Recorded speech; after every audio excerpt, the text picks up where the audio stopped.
역사의 어둠 속에 잠들어 있던 한 권의 책이 있습니다. 수천 년 한민족의 사상과 철학 그리고 잊혀진 왕조들의 기억을 품은 문헌 바로 태백일사입니다. 오늘 우리는 이 신비로운 책의 세계로 첫 발을 내딛겠습니다. 태백일사는 환단고기를 구성하는 핵심 문헌 중 하나입니다. 조선 중종 때의 학자 이맥이 편찬했다고 전해지며 전체 환단고기 분량의 절반 이상을 차지하는 방대한 기록입니다. 그 이름 태백은 밝고 위대한 빛, 즉 한민족의 시원을 상징합니다. 태백일사는 총 8편으로 구성되어 있습니다. 삼신오제본기, 환국본기, 신시본기, 사만관경본기, 소도경전본훈, 고구려국본기, 대진국본기, 고려국본기가 그것입니다. 환국부터 고려까지 수천 년의 역사를 한 권에 담은 거대한 연대기입니다. 첫 번째 편 삼신오제본기를 살펴봅시다.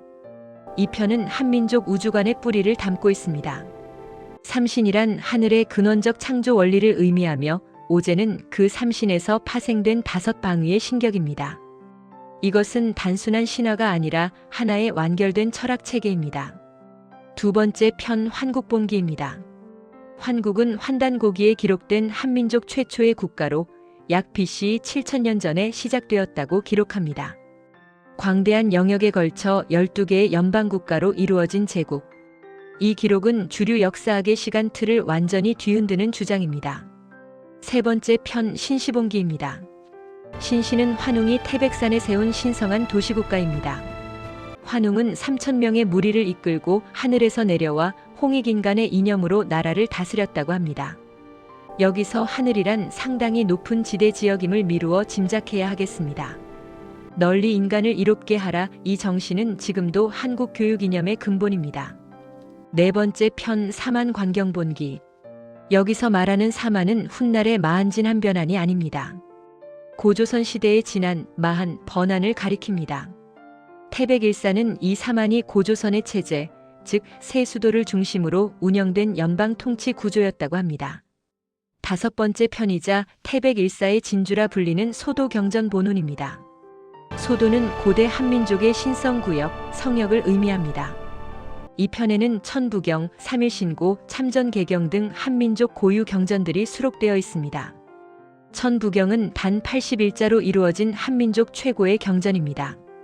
하나에서 시작하되 하나는 무에서 비롯되지 않는다. 이 짧은 문장 속에 우주의 생성 원리와 인간 존재의 본질이 담겨 있다고 합니다. 81자의 우주, 놀랍지 않습니까? 여섯 번째 편 고구려 국본기입니다. 태백일사는 고구려를 단순한 삼국 중 하나가 아니라 환국과 배달국, 고조선의 정통을 계승한 적자로 규정합니다. 특히 광개토대왕의 영토 확장과 연개소문의 외교 군사 전략이 상세히 기록되어 있습니다. 일곱 번째 편 대진국본기입니다. 대진국, 즉 발해입니다. 주류 역사에서 발해는 고구려 유민이 세운 국가 정도로 기술됩니다. 그러나 태백일사는 발해가 고조선 고구려로 이어지는 정통 한민족 국가의 계승자임을 명확히 주장합니다.